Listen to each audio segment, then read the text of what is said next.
There are yahoos shouting about, we don't want those rapists invading our country. But there are also people like me who say a country needs to control who comes into it. That's a first order necessity of good governance, having control over your border. It's not against anybody to want to be able to say yes or no to who enters my country. That's my prerogative. We are a country here. They were threatening our democracy. That sounds good. That's artful. What about making it clearer that they were trying to nullify something that ordinary people had decided or had their representatives therefore also support? It's just that I worry that the term is worn out, and that's what happens to terms, or that it's more music than thought. John, are we okay, me and you, because we got a partnership here. It's been going on since 2007. That's 17 years by my count. And we are approaching a historic moment in the American political arc. And we're on different sides. The question is, I'm putting for you, are we going to make it? John and Glenn, are we going to tear each other? My wife and I are on different sides of a whole lot of political issues, and we have had to deal with that. And you and I are on different sides, and,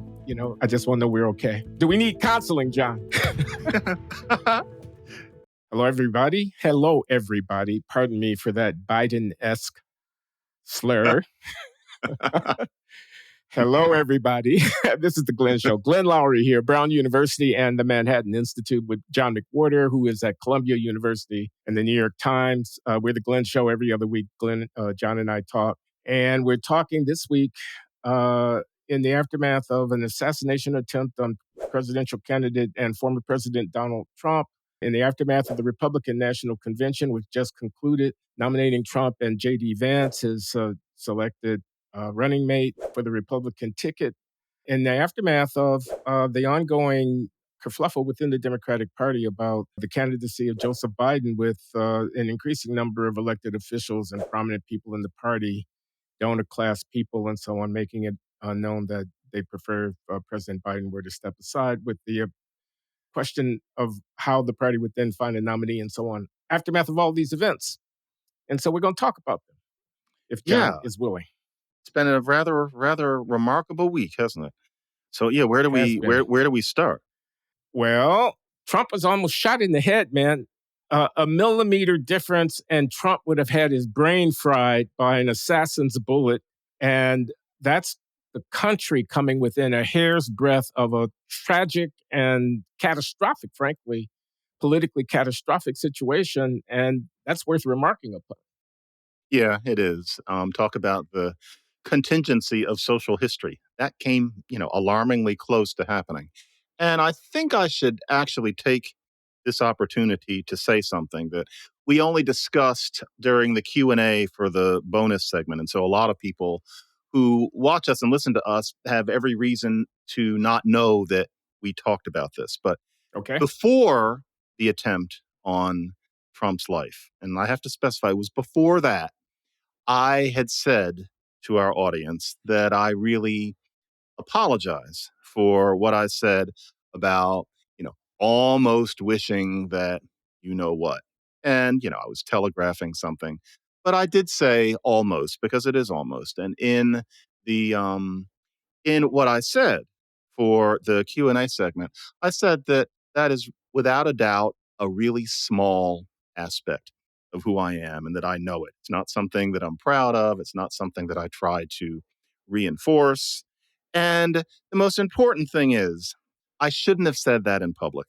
It was wrong for me to sit in this forum and say that in public. There's a part of me that'll always be just the obscure linguistics professor. I know I can't use that as an excuse, but... John, forgive me for interrupting. I need to ask you to tell us what it is that you said that you're saying you wish you hadn't said in public, because you're only alluding to it obliquely, and someone may not have heard the previous broadcast. I don't remember exactly how I put it, but I said repeatedly a half sentence along the lines of, sometimes I almost wish that somebody, and that's what I uttered, and we know what that is. And there's a reason why I didn't complete the sentence, because that's a horrible thing to wish of anybody, no matter how you feel about them. But I did say that, and I shouldn't have said it in public. I forgot for a second that how many people are listening to this, and that this is kind of going out over the airwaves in that way. But I want to specify one thing. I'm not sure if I need to or not, but maybe I do. I was not trying to dog whistle a message that I wish somebody would kill Donald Trump. That's not what I was doing. I would never do such a thing. I was engaging in a kind of rhetoric. Now, one of the main reasons I should not have said that in public is because it could be misinterpreted by a person, a malevolent or an insane person, as a directive in that way. I didn't think of that and I shouldn't have said it. But really, speaking is more spontaneous, it's more emotional. I got ahead of myself. It's not something I would ever have written, for example. But I should not have said that in a public forum. And that is certainly the truth. And the people who were appalled by it should be. But the best I can do is explain and apologize. So with that, Glenn, does that sound like a coherent statement, or should I say more? Yeah, it's very coherent. I won't reiterate because you've made the point and you've apologized. And I want to say for the record that at the time that you put it in the context of when Clarence Thomas was appointed to the Supreme Court, the commentator Julianne Malveaux wished out loud that his wife would feed him a lot of high-fat food so that his arteries would clog up and he wouldn't serve long on the court. And she was roundly denounced and criticized for wishing ill upon the health of the Supreme Court justice. And likewise, I think many of the people in the comments have roundly criticized you for even having the fantasy of the thought of that something ill might befall. Orange Man Bad, the what do you call him, the gorilla? I say gorilla, yeah. What I want to say is two things. One is, you're my man. You're my man, John. 17 years and counting. John McWhorter, Glenn Loury, the Black Guys, bloggingheads.tv. I don't always agree with you, and I definitely disagreed with you about this, but you my man. If I had a glass of something in my hand, I'd raise it. People have been calling upon me, you still associate yourself with this guy, whatnot. And yes, is my answer to that question. I want everybody to know I willfully, gladly, and wholeheartedly associate myself with the imperfect and not exactly infallible, but nevertheless lovable John McWhorter. You're welcome. I appreciate that. The second thing I want to say is, man, that kind of rhetoric, and I'm not criticizing you specifically, I'm calling attention to the atmosphere, is not what we want in this country. Okay, this is not healthy for us. This is not, I mean, you can blame Trump for raising the temperature and lock her up kind of talk and whatever, and you can blame Biden for that speech that he gave about the MAGA Republicans being a threat to the Republic and all of that. I mean that kind of talk, and I'm put in the mind of this idea that we can't be talking about each other and to each other across the political divide like this by watching that Republican convention that just concluded in which Trump was coronated. And those people are Republicans, they are conservatives, they are MAGA people. They are religious to the extent that they are religious. They want taxes lower to the extent that they don't want to fight in Ukraine, to that whatever. And there are real disagreements about the border and about, China and whatever. But that was definitely a swath of America. That was a part of the country, and they are triumphant. This movement that Trump is at the helm of is a major force in American politics, and it can't just be dismissed with the back of the hand. It's got somehow to be confronted, argued with, compromised with, accommodated, whatever. Anyway, I will stop talking. Two things: John is my man. And the other thing is, we dodged the bullet. We literally, the country dodged the bullet, and it ought to chasten us a little bit when we talk across the partisan political divide about how we talk to each other. As it did me.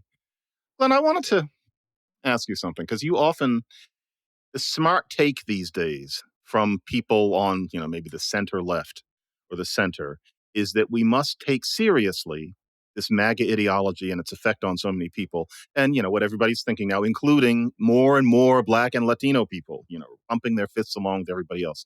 To just dismiss it is elitist and not constructive, because a lot of them, I'm told, feel that elitism. And as I said, it's never intuitive to me that they're really listening to what we're saying, but I'm open to the argument. But do you see an analogy between what we or I have sometimes said about what's supposed to be genuinely Black and what's supposed to be MAGA, in that it seems that whatever is supposed to be Black and not white is always easier.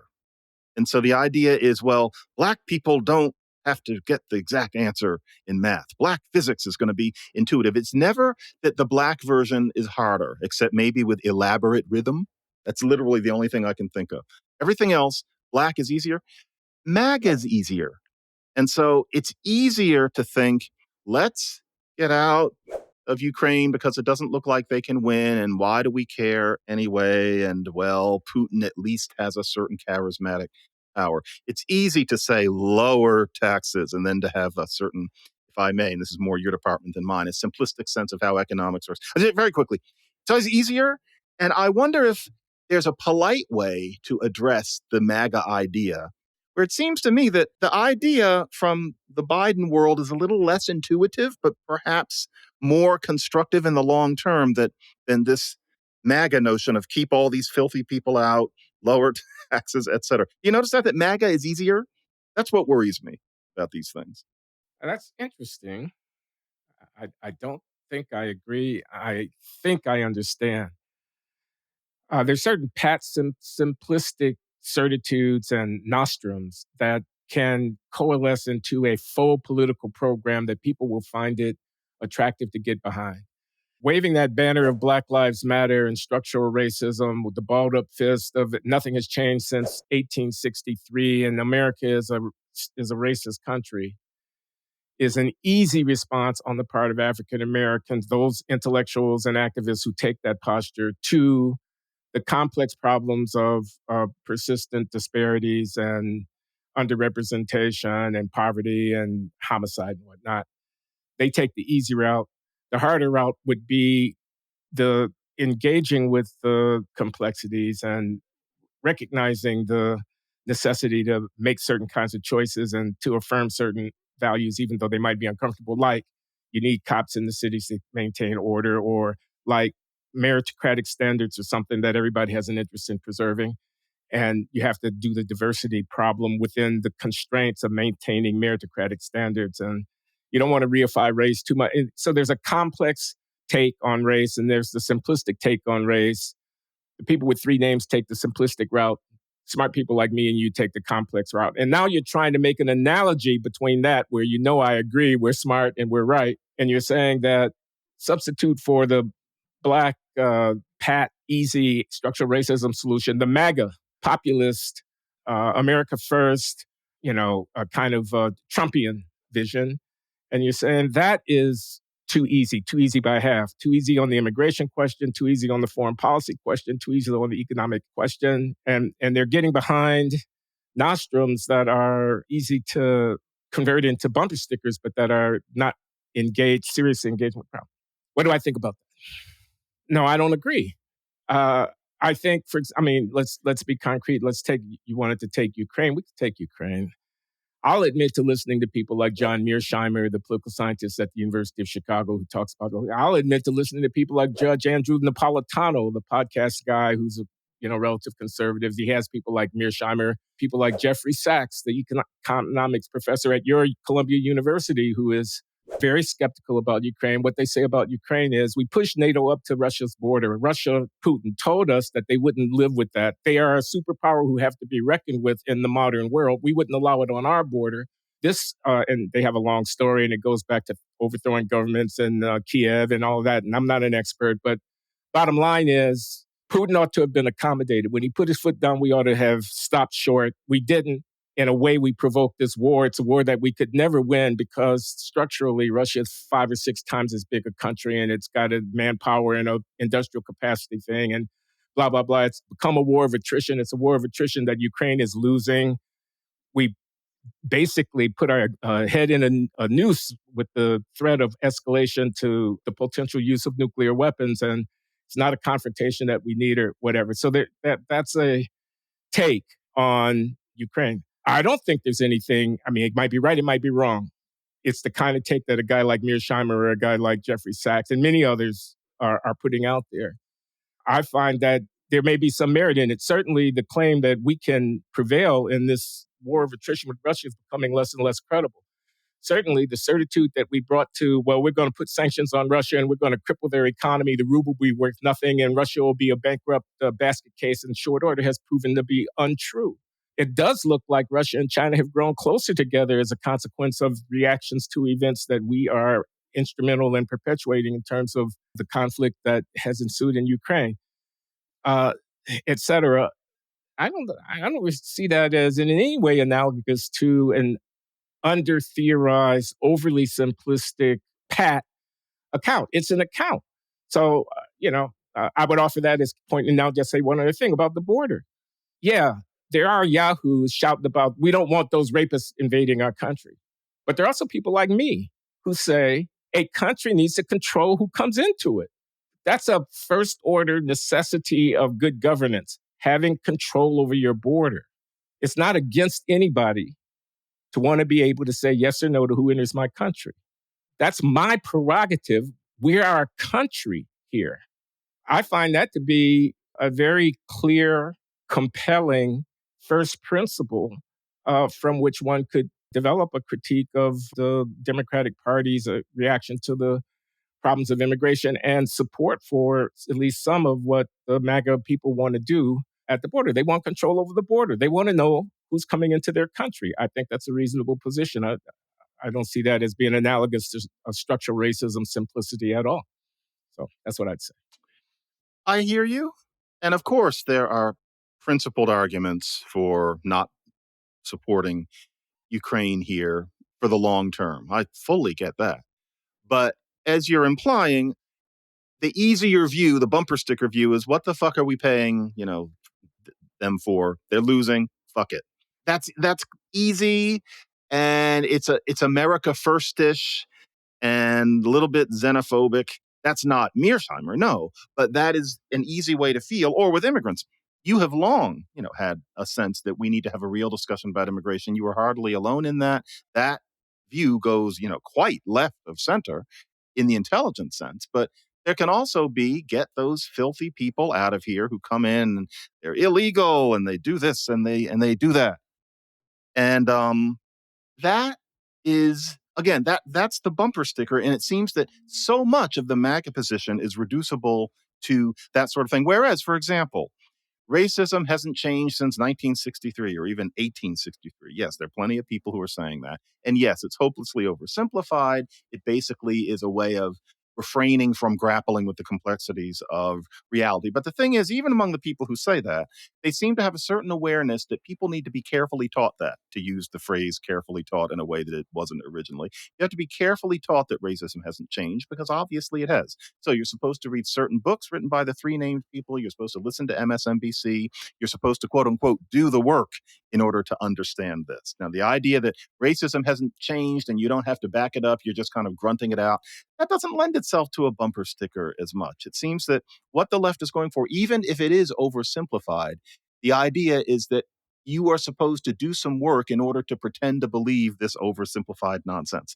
And so it seems to me that the left requires you to work harder. The right doesn't require you to learn about Ukraine or to learn about what's happened in Palestine since the 1920s. The idea is just, here's what we think, and everybody's hooing out in the audience. Less of that on the left, and it's partly because the ideas are less susceptible to being thought of as that viscerally obvious. They're less about get rid of those weaker people. They're less about strength. If anything, the left is about, getting away from the idea that strength is everything. Does that make any sense? I wasn't going to respond directly. I was going to share the thought that was in my mind as you were talking, and I was listening to you, which was that I can remember the summer of 2020. You and I were having this ongoing conversation even then, and George Floyd was killed, and COVID was running rampant, and there was this presidential election campaign that was ongoing, and the country was on edge. And we had civil disturbances in cities across the country associated with protests against police brutality and on behalf of anti-racism. And it all culminates in January of 2021 with January 6th and the assault on the Capitol and all that. And I had the sense that things were falling apart. And not to try to mix too many metaphors here, just stick with the anti-racism stuff. I thought the country was had gone mad, when the president of my university wrote a letter to the faculty that looked like a Black Lives Matter manifesto. I said, what is me? What is going on here? The overly simplified sloganeers are winning.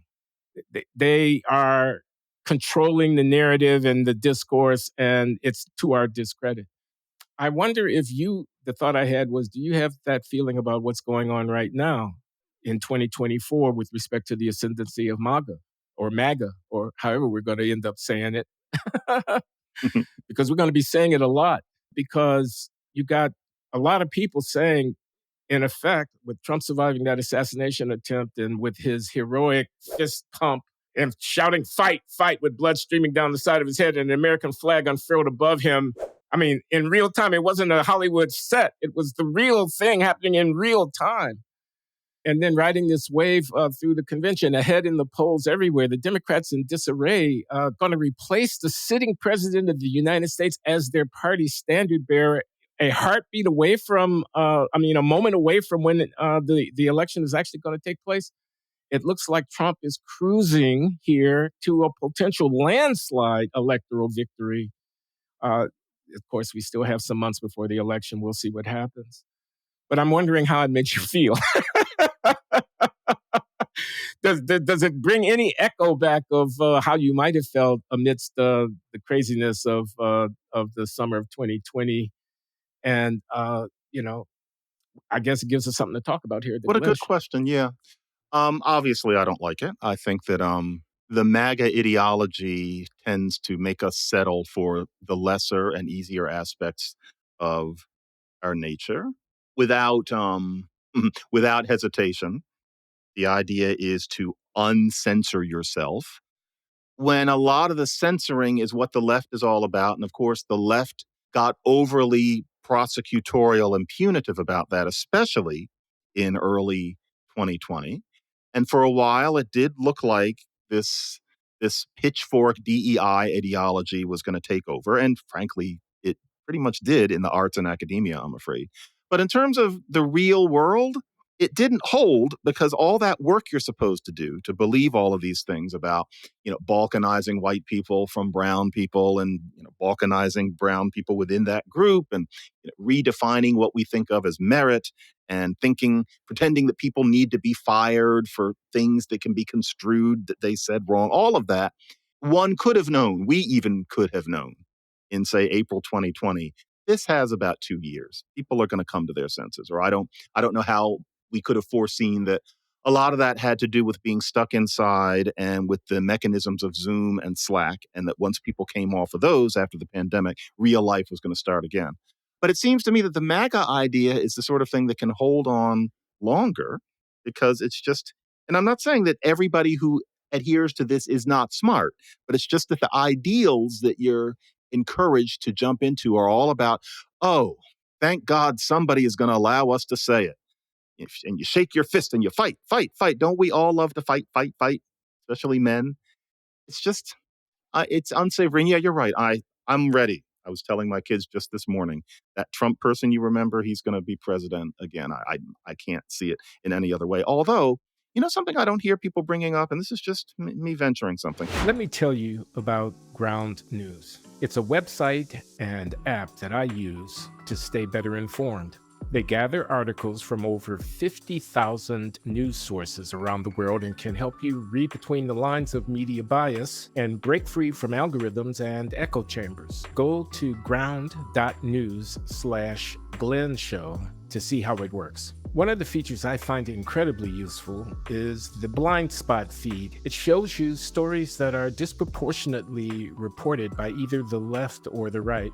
For example, when looking at Kamala Harris's campaign, here's a story the left is not reporting. Obama doubts Kamala Harris can beat Trump, will not endorse. And here's one the right is not interested in. Harris campaign embraces brat and coconut tree memes to court young voters. What I find interesting here is to contrast how the left and the right are covering the very same presidential campaign. Ground News shows you important coverage details, such as how many news sources cover each story, the bias distribution across the left, center, and right, along with the reliability and ownership of the outlets reporting. You can't get this type of news analysis anywhere else. There's also something called My News Bias. It's a personal dashboard where you can get insight into your own reading habits. It shows you what stories you are ignoring. It really does look like this election is going to get harder to discuss with people you disagree with, but luckily, ground news can help. The better you understand your own beliefs and biases, and those of people in the opposite ideological tribe, the higher the chance of a constructive dialogue. This is how we reduce polarization. My listeners who subscribe through my link will get 40% off the unlimited access Vantage plan, the same plan I use. So go to ground.news/Glenn Show or click the link in the video description to get Ground News for just $5 per month. I hope you'll join me in supporting an independent platform trying to bring facts, transparency, and trust back to the news. You know who could beat him? If it was Kamala Harris and Cory Booker. That would excite people. Those two people, and he's the vice, not the president, but Kamala Harris is kept, and the person underneath him is not somebody that only people who read the New Republic know about, but it's Cory Booker. And so you have these two black or blackish people, both of whom have a certain charisma, both of whom are young-ish, and that could excite even people in the middle, these swing voters, to the point that maybe Trump could lose by a hair. Other than that, I can't see it. I'm assuming that Trump is going to be president again and that J.D. Vance, by the second half of his administration, will basically be running the show, which is at least not so bad because he is a thinking adult. But still, I don't know. I just wondered if you had thought of something like that. Now, I haven't. I have written off the Democrats and assumed that Trump is going to be elected comfortably, and haven't given much thought to the so-called dream ticket in the event that Biden steps aside, which still doesn't. It's not clear. It's not clear that he's going to step aside. All the forces seem to be building against him. It's such an amazing thing to watch unfold. This fight among Democrats about the president's candidacy. Cory Booker, I'm, I'm not a big fan, to be honest with you. But wouldn't you be of him as a vice president? Well, I see the cachet that's going there for the people who got all excited about Barack Hussein Obama when his candidacy flourished. But you And didn't like whatnot. that, right? Yeah. Well, no, I'm wondering, does it win Nevada? Does it win Arizona?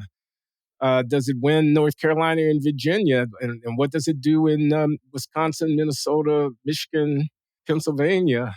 And is it better than the Democrats, with the Biden avatar? I think of Biden as a kind of stand-in, cutout persona in front of a machine, which is the dug-in Democratic party establishment, of which Barack Obama is the titular leader.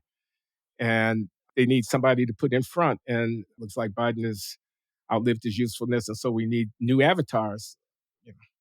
So I can see some of my Democratic Party member friends getting very excited about the ticket that you described. I just wouldn't be one of them. Even if, because of, and I'm openly admitting, avatar, it's their skin color. It's even their specific skin color, both of them. If you can still make an argument that too brown would be a drag on the ticket these days, many people would step right in and say that. I don't know if it's true, but still, they are black. They both still have the certain bright light in their eyes. They're both kind of hungry. They both are people who could get across the message in a clear and compelling way and would know that that was what their assignment was within the short time that we are given. They're good looking, and it would be exciting. For some of those reasons are shallow reasons, but it might get the job done. Yeah, I can imagine that person I create, this woman in Bethlehem, Pennsylvania, who runs the liquor store. Those two people might excite her if she has started to distrust Trump. Whereas, let's face it, Joe Biden, is about as exciting as a kitchen cabinet at this point. There's no way anybody could get excited about him. And so it's just a thought. And yes, showbiz is part of this, as we all know. Kamala Harris and Cory Booker would both have showbiz.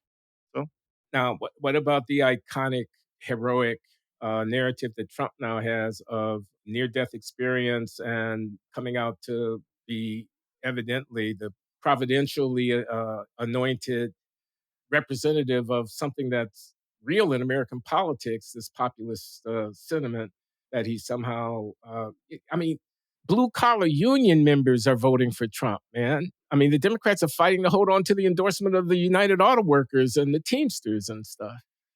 The proportion of black, especially black men, voting Republican this time around is likely to be historically high. Something real is happening. I mean, isn't there a pushback? Aren't we way past peak woke? And doesn't a lot of the kind of rhetoric that, tacit support for Antifa and civil unrest, defunding the police, the DEI, Liz McGill is no longer president of the University of Pennsylvania. Claudine Gay is no longer president of Harvard University.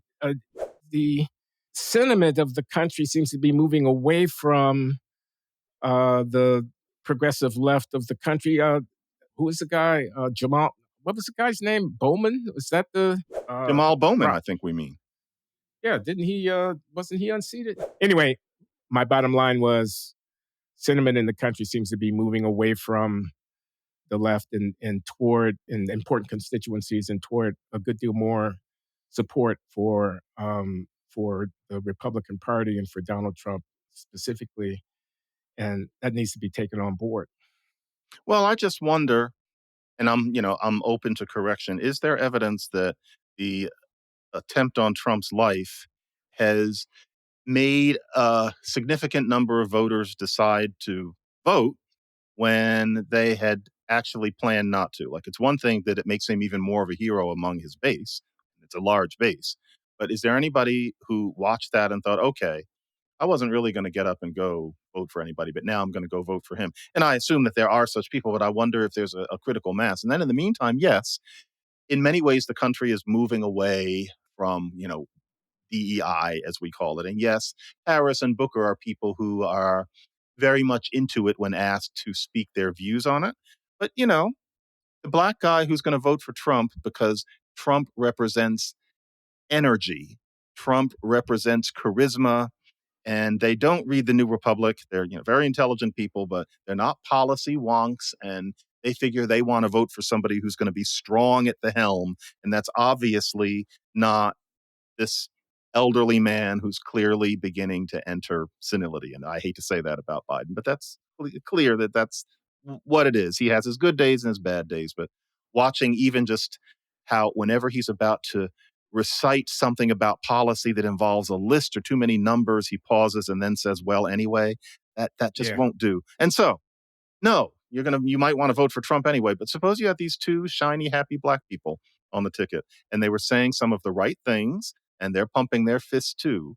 I don't mean to put down that kind of voter, but that might be more compelling. They're going to vote for Trump instead of those two black people. Frankly, that's the way the vote often works. We saw it with Obama, even though I was behind Obama, for I hate to admit it, I'll admit it now, 400 years later, for reasons that weren't always dissimilar to that. It got me excited. Well, I imagine that same thing might happen now too. It's just a thought. Yeah, I don't think we're in that country anymore. I think that was 2008 and this is 2024. Hmm. So I don't think that sentiment is nearly as It's attractive not a and novelty anymore. compelling. No, frankly, it's not a novelty anymore. And the people that you're talking about, Kamala Harris and Cory Booker, are I'm going to say, I mean, less than inspiring, less than visionary, less than compelling, less than historic, in my humble opinion, and I expect in the view of a great many others as well. I mean, this we're going to make America nice again by redressing the evils of the structures of American inequality and whatnot, the legacy of slavery and racism and discrimination and whatnot. We're going to fix America by enshrining the representatives of this project of many. I think it's being overtaken by events. I'm impressed, for example, that Nikki Haley and Vivek Ramaswamy, two Indian American political figures of some significance, contested for the Republican nomination for president. I'm impressed by the fact that J.D. Vance's wife is an Indian American person. When the country is moving fast, I'm impressed by the fact that it was Chinese, mainly American aspirant students who brought lawsuits that ended up culminating in the Supreme Court's historic reversal of the affirmative action regime, because America of the 21st century is not black and white. It's not making amends for slavery. The people who are running around talking about reparations have their heads up their asses. They're living in the 19th century. ChatGPT will erase all of that. You're going to look up in 10 years and the world's going to be completely different. People are going to be doing business differently. The dynamics of technology are going to be different. They're going to be communicating differently. The world is moving. They don't have time for this American, all too American 20th century argument about race. So I think the Democrats betting on the race card by putting forward two black candidates and offering America a chance to make amends for its history, I think that gets beaten by MAGA at the ballot box every time. I think you want it to be too. I know completely what you mean. There's a part of me that suspects that there's still enough of a sliver of people who have this visceral sense of what they're supposed to do in terms of pulling that lever. I never know whether to say lever or lever. I'm going to say lever. No, lever is what more people say, pulling that lever.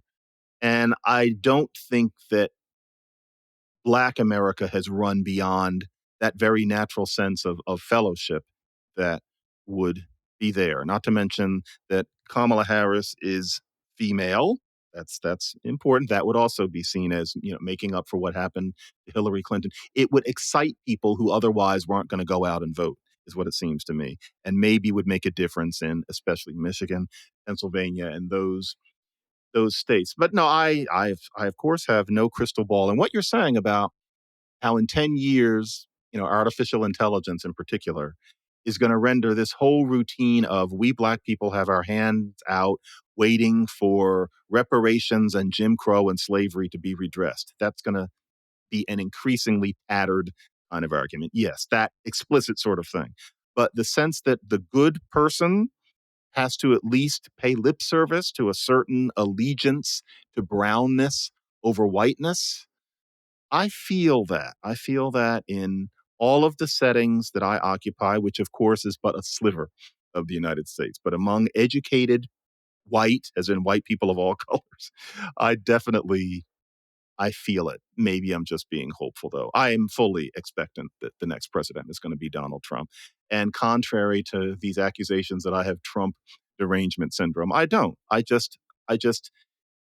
despise the man, what he stands for, and the fact that so much of the country is falling for it. I do. I'm not deranged, but he became president. Well, life would go on. I know that. And, we just have to wait 4 years until he wasn't president. But I that's clearly what's going to happen. But I'm trying to have some sort of hope. Okay, I'm going to change the subject if you don't mind. Good. I was interested to read your column recently in the Times on the word democracy. Oh, right. Yeah. And your evocation of the argument that George Orwell makes in his essay, Politics in the English Language, against the unreflective use of Latinate and Greek rooted words that have crept into the English language to express ideas that could be just as effectively and more directly expressed by the use of good old Anglo-Saxon English words. And that whole argument about language and writing, I mean, it's a writer's kind of thing, and whatnot. And I wondered if you'd reprise that issue for us and tell us what you contributed with that column, because I found it to be very interesting. Funny, that dovetails nicely with what we were talking about in terms of messages. It just bothered me to hear Biden and his allies talking about how Trump is a threat to democracy, because I think that in terms of how we actually receive sentences in our guts, that doesn't come across clearly. So you have a comparison between keep these dirty people out. That's one thing. That's one side. Then This man is a threat to democracy. Now, I know that we all know the dictionary definition of democracy. We all learned about it in school, sure. But there's a difference between your intellectual knowledge and how your brain processes words and sentences in real time. Democracy. What does that really mean? And to the extent that you have to take a deep breath before you say what it means, I find that to be a problem. And this is just, it's the way English is. We have our Latinate words, as they're called, many of them Greek and many of them French. But we've got the fancy words, we've got the long words, and then we've got our original words. It's easy to forget that in many languages, there's no such thing as the big words we don't know. If you've got a language where most of the vocabulary is what it originally was, and there's some things borrowed in from other languages, maybe something like internet from English, but most of the words are just gadum, gadunka, gadum, gadunka, gadunka, gadunka, there's no such thing as, oh, there are all these long words where we're not really always sure what they mean, because that's not how it works. Latin happened to have longer words than English did. But we've got our long words, and that's just the way it's going to be. But when it comes to democracy, part of the problem really is that you have these people who are calling themselves populists who want to take power away from the people. And the way that we talk about it is we say they're a threat to democracy. And when you say democracy, of course, in your mind, you start thinking, and you think of some person with, a periwig and a British accent pointing to the sky and making a speech, although actually the founding fathers did not have British accents. The British accent didn't exist then. But that's what democracy says. But what does it mean? It's about power and people. I think that for that concept, I'd like to talk about the power of the people rather than democracy, which sounds like special china that you bring out on holidays. It just bothered me. And so I wrote about it. I've got a little bit of feedback that suggests that I didn't mean that, or that I was stuck for a topic, or that I'm being a baby. No, I felt that very deeply. So Biden's saying, well, Trump, he's a threat to democracy. He's a threat to democracy. And I'm thinking, what does that mean? How are you making the urgency clear to somebody who's just sitting there listening with their cup of tea? People power. That's all. Okay, well, I thought what they meant was our democracy, and I thought it was a reference to January 6th, to Trump's usurpation or intention to usurp democratic process, to his potential to become an extra constitutional ruler in the fullness of time if he were to fulfill his supposed ambition, and that's what we would be defending ourselves against. And I thought there was an effective counterargument to that position, Trump being a threat to our democracy, namely that because he actually is popular and potentially electable, extraordinary anti-democratic means needed to be undertaken in order to inhibit his ascendancy.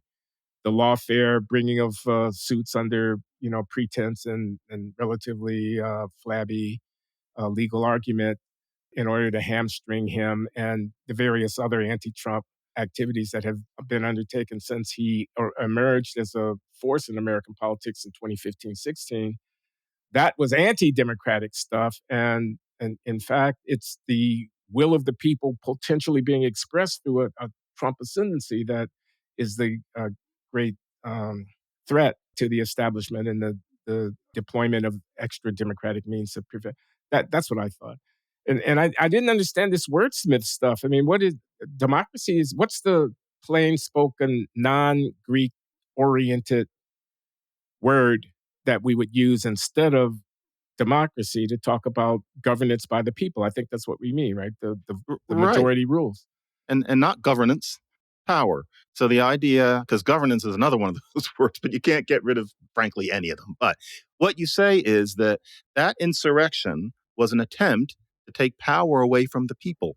Now, of course, you could say that the people doing the insurrecting themselves, were trying to keep their own power from being taken away. But the idea was that someone had been voted in by the people. That was the power of the people. And their vote, the power of their vote, there was an attempt to take it away with this insurrection.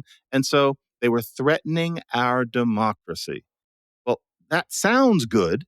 That's artful. But what about making it clearer that they were trying to nullify, there's another one of those words, something that ordinary people had decided or had their representatives therefore also support? It's just that I worry that the term is worn out. And that's what happens to terms, or that it's more music than thought. I think I actually in the original draft I said something that didn't make it in. I said the word is more resonance than signification. And they thought that was too complicated. Maybe it was, but it was what I meant. It's more resonance. It has a feeling to it than actual concrete meaning. Do you see what I mean, or does this sound like I I'm just do, and that's thinking? what Orwell was, as I recall that essay, Politics in the English Language of George Orwell, that's what he was objecting to. Yeah, He was objecting to, just tell me what you mean, and will you just be plain spoken about it, rather than trying to evoke a feeling in me by a kind yeah. of use of sounds that make me feel a certain way, rather than describing something concrete that I can put my hands on. Exactly. That's all. Yeah, I was being Orwell. He got there before me. So did many people. But that basic sentiment and the word democracy has just often made me think of it because of how urgent the whole concept is, especially today. You're reminding me I have to think of what I'm going to write next. But yes, that was the last one. So, do I understand you to be a full throated endorser of the Biden needs to step aside position within the party? And your dream ticket is Kamala Harris and Cory Booker. I feel terrible thinking that Biden needs to step aside because I can see how that feels to him. But that person, such as he is not inspiring enough to win an election. And frankly, to see how much trouble he seems to have even understanding the nature of the question. That people keep on saying, can you keep doing this? And he says, well, look at what I did.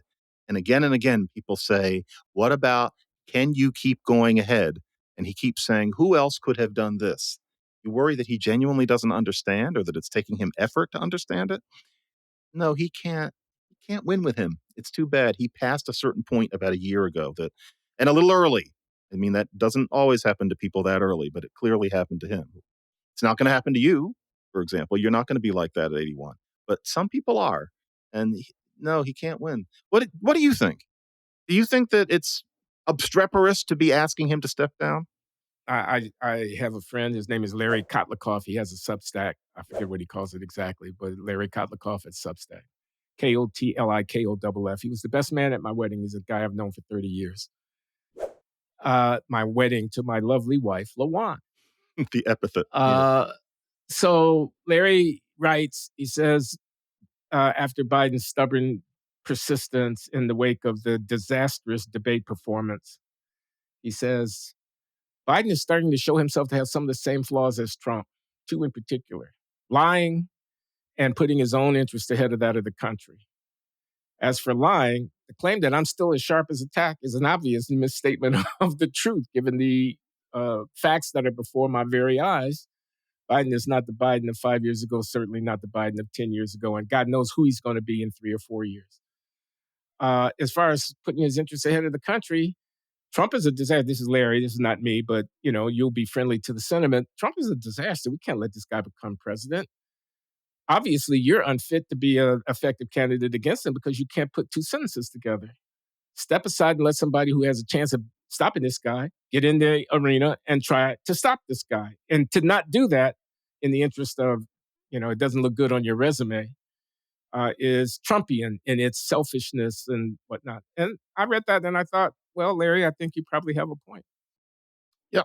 Oh, by the way, folks, I want to mention something. Shameless plug for someone who's not me, but Glenn, you made me think of something. Yasha Monk is one of the smartest people writing today. He's always, even if you don't agree with him, I always do, but even if you don't agree with him, he is clearly at the top of his game. And I'm not saying this just because he's written against wokeness in his book, The Identity Trap. I'm saying this because it really is worthy. He's doing a Substack now. We're going to get to hear from Yasha every week, unfiltered, and there's a value in that. And I just wanted to say that I have learned this, and I want people to know that he's going to be writing on Substack. I want it to be read, and I want people who listen to us to listen to him quite shamelessly. That's a plug for Yasha. But in the meantime, yeah, what you said, Glenn, what Kotlikoff said, it's what Biden is doing is selfish at this point. Although you start to wonder whether he has the ability to look at himself from the outside, which is even more worrisome. So yeah, but from last time I got to check, like 24 hours ago, it seemed that he's on his way. That events are about to conspire such that he realizes it would be impossible to realistically continue. And so that's a good sign. I got to ask you something, John. It's about Trump. Are you glad that the assassin missed, or are you disappointed? I'm honestly glad that the assassin missed. And of course, I had to think about that. Like, am I sitting here thinking, boy, I wish it had worked? And you know what? No, because as despicable a human being as I think he is, I can't think of a single good quality he has. And I'm not alone in that. Not a single one. He was once handsome. That was the only thing. The idea that a person gets murdered is one of those things. A person's a person, no matter how small. My girls and I have been listening to the musical Seussical in the car lately, and I was really raised with that. I was raised with the idea that everybody has their basic dignity, however you feel about them. It feels being human the same way inside of every person as it does inside of you. And so, no, I did not have that feeling that you're kind of seeing on social media. And it made me think about it like, okay, somebody actually wanted to do this. Do I wish that it had happened? And no, I cringe at the thought of that happening to that man. No person would deserve that. And yeah, Well, I, it's not something I think about much, that sort of issue. But no, I don't wish that the person had not missed. I was just going to say, I, of course, agree with your sentiment that you don't want to wish that on anybody, however unattractive or unlikable the person might be. You don't want to wish that on them. I grant that. But I have a even more compelling reason in my mind to have the thought that it's really, really a good thing that the assassin missed. And that is that killing Trump would have been a disaster for this country. The consequences of that for the stability of our institutions and the maintenance of our domestic tranquility, the risk that the country would have had to take in the aftermath of such a event, the enmity and the anger and rage and potential counter violent reactions, uh, moving us closer to midnight in terms of civil conflict, that would have been horrible, just horrible. So I think Trump, a human being, didn't deserve to be killed because he is more or less likable as a human being. But I think also we, the United States of America, we, the people of the United States of America, uh, don't need the calamitous division that would have been provoked by killing this guy. I would leave I would leave it at that, Glenn. Yes, that is very much the case. Although, one thing, there's a part of me that thinks, wow, the contingencies of history are such that it wouldn't be inevitable that a candidate was going to come along that was going to whip up or significantly help in whipping up that particular all but violent sentiment. Like, yeah, you're right about that. And Trump did an awful lot to whip that up starting in 2016. It's not every Republican candidate that would have created or fostered that atmosphere the way he has. That's one of the many things that sends chills up my spine about him. But still, yes, you were correct. That would have likely been the apocalyptic result of that. Yes. All right, yeah, well, I mean, we're closing, but I was going to say, I mean, his original sin was defeating Hillary Clinton in 2016. Then he became a Russian puppet. He was thought to be a traitor to the country who was, in effect, under the control of a foreign leader, et cetera, et cetera. And then one thing after another, the resistance, never Trump, over my dead body will he, et cetera. So he whipped up that enmity. Yes, I suppose he is one of the agents who whipped up that enmity, but I think the fact that he stood for certain trends in American politics that powerful people in the press, in government, in the so-called deep state, the FBI, and the intelligence community. I mean, I can remember some of the things that were said about Trump as the president of the United States, and what am I saying? I'm saying there was enough ill will out there against what he represented that I don't think it's fair to say that he whipped it up just by his flaws and excesses, which is what I thought you were suggesting. I was. and there are details there, but I definitely hear what you mean. Yeah.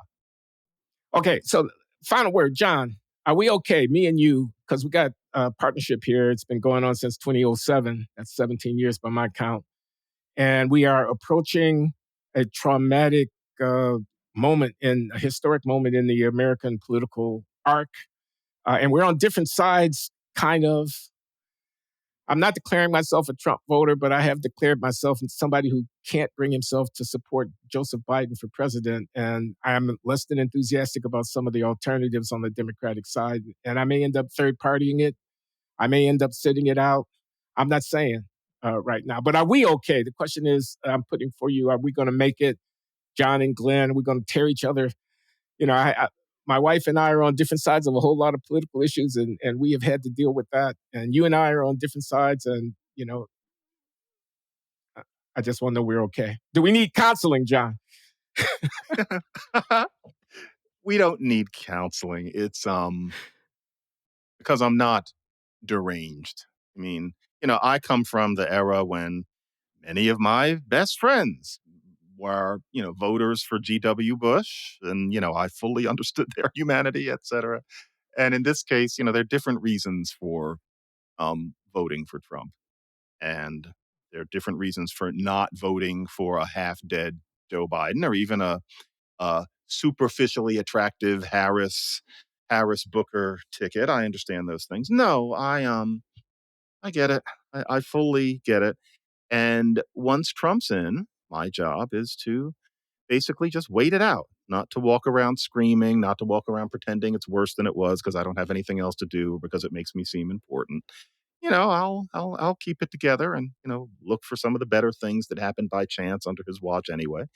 And maybe some interesting things will happen. There are black swans. There are contingencies. There's watching these things is like a spectator sport. Who knows? It's like pickleball. So I don't know why I mentioned that, but I did. Anyway, so no, we're fine. We don't need we don't need counseling. We don't need to learn how to talk to each other. I think that we'll make it through. And if anything, it'll make things more interesting than if Biden were reelected. Okay, that's Glenn and John. I think that's a wrap. It's the Glenn Show, sponsored by, I should have mentioned, the Manhattan Institute for Policy Research in New York City. John and I talk every other week. We'll be back in 2 weeks. Every month, we respond to viewers' questions submitted at glennlowry.substack for people who are paying subscribers to the Glenn Show. They can submit questions. John and I will be addressing questions before the end of July. So if you'd like to submit a question, please become a paying subscriber at glennlowry.substack and submit a question. We'd be happy to consider it. Thanks, John. Thank you, Glenn.